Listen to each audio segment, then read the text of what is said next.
6. What's up, everybody? Welcome back to Homesteading Off the Grid,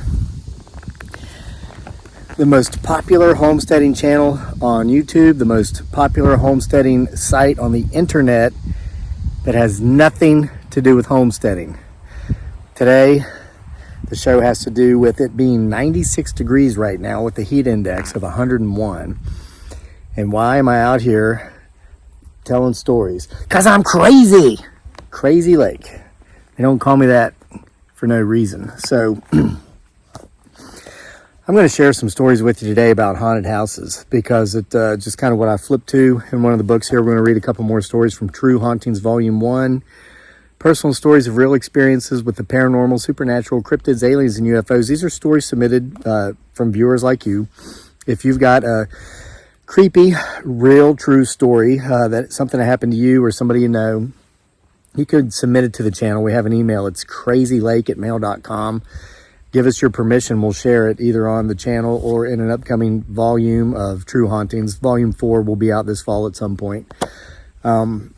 Just give us your permission again to do that. And we shared it both if you'd like, okay? If it's hot where you are, stay hydrated. This looks like a party cup, but it's not. My son, Daniel, he's 12. Unlike many 12-year-olds these days, he actually has chores. And it's his job to do the dishes. He does our household dishes and the laundry. His mother folds it, and I help fold sometimes. But we firmly believe that a kid that doesn't work grows up to be an adult that doesn't work. But so since he is in charge of the dishes, he used some of his allowance money to buy paper plates, plastic utensils, and disposable cups. Because he says time is money. So see, and again, if you followed the saga, we're homeschooling him now. This is the kind of stuff that they won't teach in the public schools. They teach you how to be busy, how to be busy, how to be busy. But there's a difference between being busy and being productive.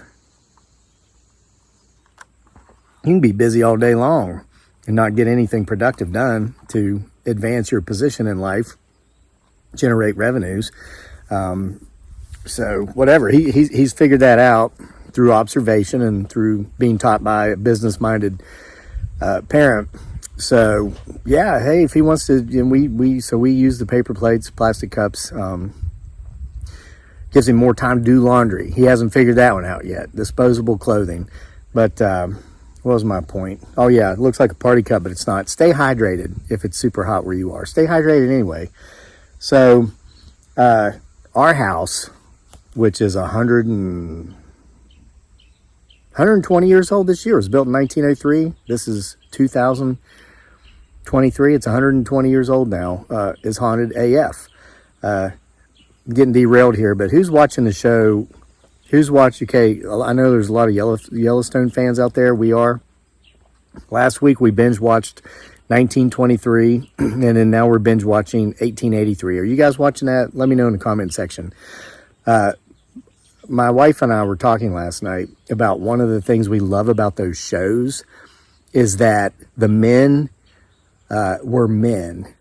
They were about keeping their families secure, safe, and provided for. And that's, when I say real men being men, it has nothing to do with sexual identification, sexual preference. And it takes more than the proper plumbing to be a real man. And we see that on those shows. And we're told today that masculinity is toxic. And you see these beta males being proud of shacking up with a woman who provides for them. Hey, I'm all about strong, independent women. I'm all about women who earn. My wife earns. She's got her Etsy thing going on, and she's got other side hustles. And it's funny, she makes more money than a lot. Well, I will bite my tongue. She's a wonderful woman, and she's very strong and independent. She's just not a bitch. But in those shows, it's wonderful to see men being men and masculinity being showcased. And it's when I came back to the U.S., I mean, I was in Iraq, and then I left again after that for 6 years. When I came back, I heard all this talk about the dangers we were running of becoming a third world country. And it was people who were anti-immigrant who were saying this. Let me tell you something. I've lived in third world countries.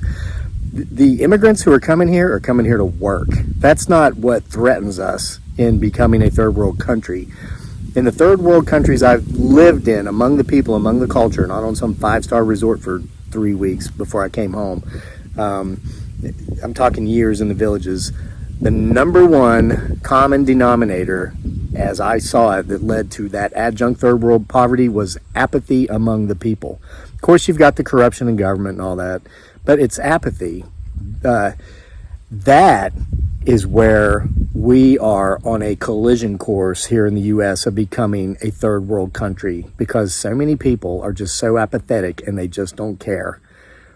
And you see it especially among the Gen Zers, 25% of whom not only don't work but aren't even looking for work. They don't care. They don't care to live at home with mom and dad, not have any goals, no drive, no ambition. And the women in that generation don't care to provide for the guys. And of course, that's across multiple generations. I know a lot of people where the guys literally brag about how they don't have to do anything because their wives take care of them. There's a question I ask on our Facebook page, Sick Twisted Humor, about every 2 weeks. What is the biggest surprise and societal changes that you've noticed in our country in your lifetime? And I think that's it for me. It used to be men strove to provide for, care for, keep safe. They don't anymore. They strive to be provided for and cared for and kept safe. Crazy. So that's really a big draw to us, to those shows, 1883 and 1923. Let me know your thoughts on that. Has nothing to do with haunted houses, which is what we're going to get into now. I thought of that because my son, homeschooling now, he's no longer being indoctrinated with the idea that masculinity is something to be ashamed of and something that is bad and something that should be suppressed, because it's not. So we have friends who are terrified to spend the night with us at our house because it's haunted AF. I just triggered a bunch of beta males. I know when I drink coffee on these videos, these little whiny bitches say, drink coffee on your own time, not mine. Whose video is this, brah? Is this yours? No, it's mine. Okay, go find a safe space and rock yourself to sleep. Safe space. My safe space was in my gun truck behind my 50 cal and with my battle buddies with me. So we have friends that won't stay in our house because it's so haunted. It's very interesting. One time we have a friend, Jenny Joe. Go watch her channel. I put the link to her channel in the description box of all my videos. She's a very special person. Actually, she's got a baby daughter that was born January 17th of this year, Muhammad Ali's birthday. And Dearly and I and Daniel went up to DC and stayed with her son Kian while she and her husband was in the hospital. Excuse me. Her little girl has COVID, but she's doing okay. They had to rush her to the emergency room. She had a fever of 103. She's home now. So go tell her that you hope her baby girl is okay. But their son, Kian, Jenny Joe's son Kian, is autistic. So it was one day last summer, Jenny Joe and Kian were spending the night here with us. Her husband, very good friend of mine, Quinn, was away on a business issue. So they come in the house and we're talking about spending the night there. And Kian says, I love to spend the night in haunted houses. We had never told him anything because he's a little kid. I think he's 7 now, so he would have been 6 at the time. But it's very interesting that he said that. And again, he's autistic. Different people can see different things, and just because you can't doesn't mean that we need to discredit what others have, can, and do. So with no further ado, as my beautiful bride Dearly would say, now that I've rambled for almost 10 minutes, I'm going to read you a couple of stories submitted by viewers like you, maybe you if you're watching, about haunted houses. Once I get my old man glasses on here. Yeah. Said it before, I'll say it again. Life's like a roll of toilet paper. The closer you get to the end, the faster it goes. And the ability to see clearly within a foot of your face seems to be one of those things that goes quick.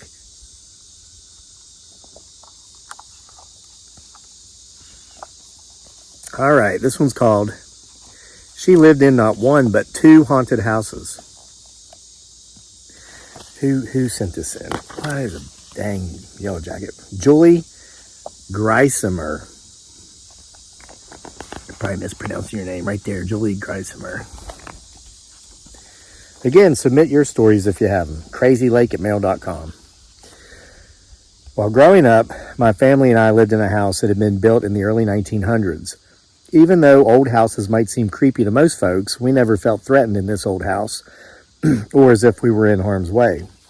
One day, when I was 14 years old, I ran up to my bedroom and I noticed that there was a $1 bill sticking out of the wall. It was a paneling wall, and the paneling was placed together tightly, and this $1 bill was tightly stuck between two of the panels.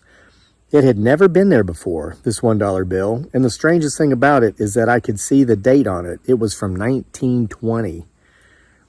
I ran back downstairs and told my mom, and when we went upstairs together to look, the dollar bill was gone. Even though she never saw it, my mother believed me. I'm 50 years old now, and when my husband and I bought our family's house 10 years ago now, we bought one that is also from the early 1900s, like the one I'd grown up in. There have been numerous times while living in this house that I have heard music from out of nowhere. It's big band era music, and my oldest daughter has heard it from time to time too. However, we have never felt threatened when hearing the music, and we have never been harmed. Once, I was in the kitchen and I heard what sounded like phone static. Excuse me. We had a traditional phone in our house, but our landline had not been installed yet. I went to the phone and sure enough, it was resting in the cradle, so there's no way I could have heard the noise coming from this phone, especially since, again, the landline had not yet been activated. Another time at night, while my husband was gone off to work, I was laying in bed in our downstairs bedroom. All three of my girls were asleep upstairs. I looked out my bedroom door and I saw the shadow of a girl on the wall in the living room. I assumed it was my youngest and that she was getting ready to come into my room and get in bed with me. However, when she never came, I went into the living room to check on her and the shadow just disappeared. I crept upstairs and all three of my girls were in bed, sleeping.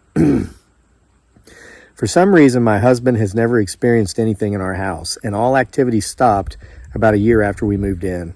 I guess the ghosts are happy to live with us, or we scared them and they left. You can share these stories.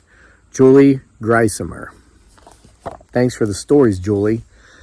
There are times, listen, back to real men being men and real women appreciating it. Here's something my wife and I have done for each other for 13 years. We've been together 13 years. So this started about a month after we got together.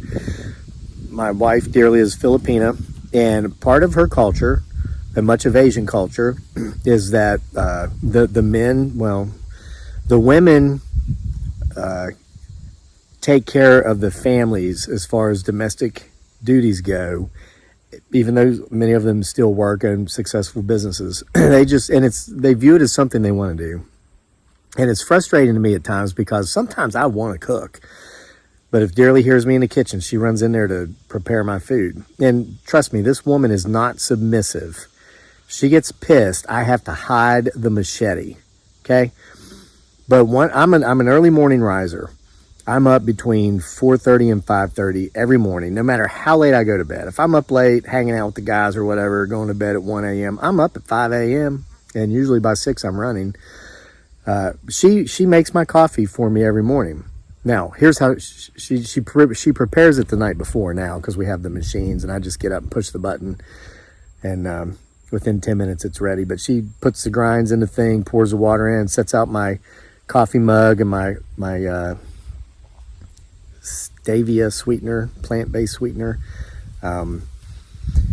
The first month we were together, she kept doing this for me, and I kept telling her, stop, you're not my servant, you don't have to do this. And she refused to do it, and I understood it was culturally related.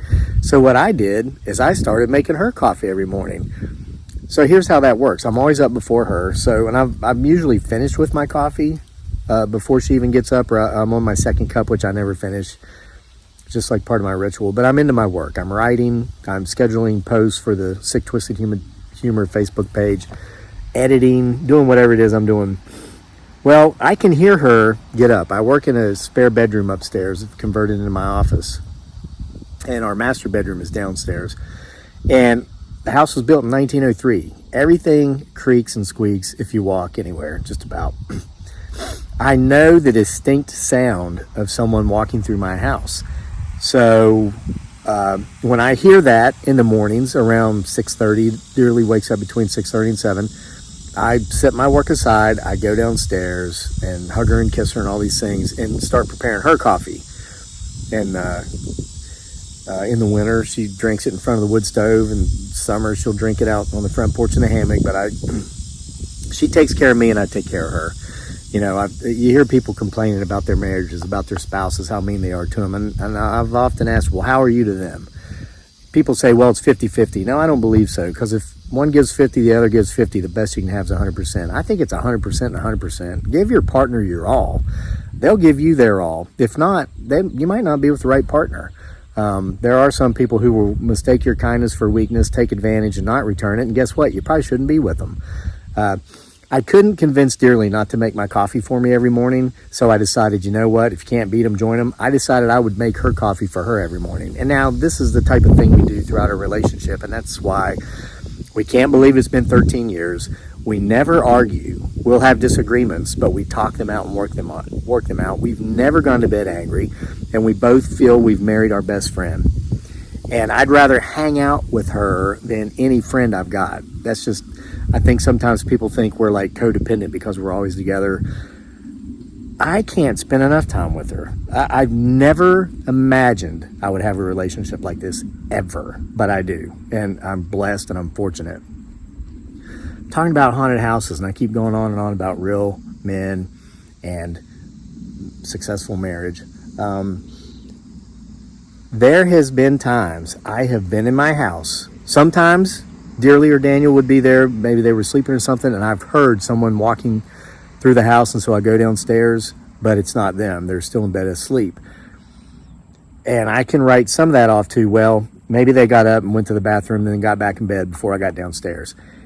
But there have been times, a lot of times, when I've been upstairs in my office working, and I have clearly heard somebody walking through the downstairs of my house, and I was the only one home. Dearly was out with friends or doing something. Daniel was at school. This is when he used to go to the now obsolete brick and mortar public schools, which aren't needed anymore, which we found out during COVID. Guys, check out K12.com. It's the beauty of homeschooling without having to become qualified to be a homeschooler. And it's free if you do the public school option. K12.com. Not being paid to promote, just sharing what we found with you. I go downstairs expecting, who the hell's in my house? And there's no one there. So, with that said, let's get on to another story. I'm taking up a lot of your time here. I do need to get in and out of this heat. All right, this one was submitted by Sally Shoots. How come everybody that submits stories has names that I know I'm mispronouncing? Sally Shoots. There it is. Okay. This one's called She Never Thought She'd Live in a Haunted House Until She Did. Kevin, I want to start by telling you that I watch your videos daily. I really enjoyed watching and hearing about you and your family's summer road trip to the Grand Canyon. So that was last summer, so this book's about a year old. Also, I have bought more than one of your books, and when reading them, I cannot seem to put them down. I keep wanting to read and see what comes next. I've read your novel, From the Graves of Babes, more than once, and I tell others that they have to read this book, and others written by you too. From the Graves of Babes, I mean, here's a selfless self-promotion. Spent 6 months on Amazon the year it came out as Amazon's #1 rated ghost novel in customer satisfaction. It beat out Charles Dickens' A Christmas Carol. Held the #1 spot for 6 months, and then as we rolled into the Christmas season, Charles Dickens' Christmas Carol beat it. That was 2011. One of many magical things that happened back then that made all the magic happen. So check it out. You can get all my books on Amazon in print or Kindle, or autographed copies of most of them from our Etsy store. Links for both places are in the description box below. I have heard of many other people living in haunted houses, and I've watched many videos on the topic, but I've always found myself saying this will never happen to me. However, I've found that I've been wrong. While in my house, there have been times that it felt like something had touched me, tugged on my hair, moved an object while I was not looking, and even made items fall off the kitchen counter. When these things have happened in the past, I would say, "Stop touching me," or, "Well, I'll be." For those of you who have sat through and listened to the October night stories, I believe I just saw the October rider go by a month early. Tell you folks, the veil is thinning and the Halloween season is quickly approaching. So when these things happen, I would say, "Stop touching me," or "Cut that out," and simply not think anything about it. That was until, however, my cat Lily started acting out, obviously seeing things that were there that I could not, things that I wanted to believe were not real. Lily started indicating that she was seeing things I could not by sitting on her back legs, looking into a bedroom that did not have lights on. She sat in that position for about 5 minutes, looking into the bedroom like something was moving around in there. I still didn't think as much as I should have about it, perhaps because Lily is a very jumpy cat. However, I would soon be convinced. A couple of months after Lily started staring at things I could not see, the Roku would turn on without anyone touching the remote. After a few times of that happening, it simply coming on by itself, it began beeping as if someone was surfing channels. There was one evening in particular when the Roku kept turning on, and I would turn it off, and then it would come back on again. I gave up after about 3 times of this happening, and left it alone for the evening. When I woke the next morning, the Roku was back on, but in screensaver mode, so I just turned it off. About 3 days after that, I was sitting in the house, and all was quiet, when suddenly the Roku popped back on, a new channel started downloading, and then a home improvement show came on. The show paused so the information about the show could be read, and then it started back up. I didn't even have the remote near me. I got the remote to check out the new downloads made on Roku. There was only one new channel downloaded, the channel that had been playing the home improvement show, and which also plays cooking shows. Ever since this started happening, and it has not stopped, the Roku will come on several times each week, and always after 2 a.m. I believe now that I do have a ghost in my house. I'm not scared, and it hasn't caused harm to anyone or anything. I truly believe that the ghost could be my dad, who died 3 years ago, or a very close high school friend of mine who was killed 6 years ago. You may mention my name. I've got your 6. Sally Shoots. Sally, thank you for your story. So, folks, this is a morning ramble style kind of video here today. Came out to talk about haunted houses and stuff like that, and I started talking about TV shows, Yellowstone, 1923, 1883, and Real Men and Wonderful Marriages and stuff like that. So I hope that didn't distract you too much. Again, if you have any creepy real life stories associated with the paranormal, supernatural, Bigfoot, Sasquatch, any sort of cryptids, UFOs, aliens, send them in. Give us your permission. We'll share them on the channel, put them in some of these books to get them preserved. How cool is that? You got a story in a book, you show your friends, your family, make a wonderful Christmas gift. So thanks for being here with me. Again, if it's hot where you are, stay hydrated, and we'll see you next time for more.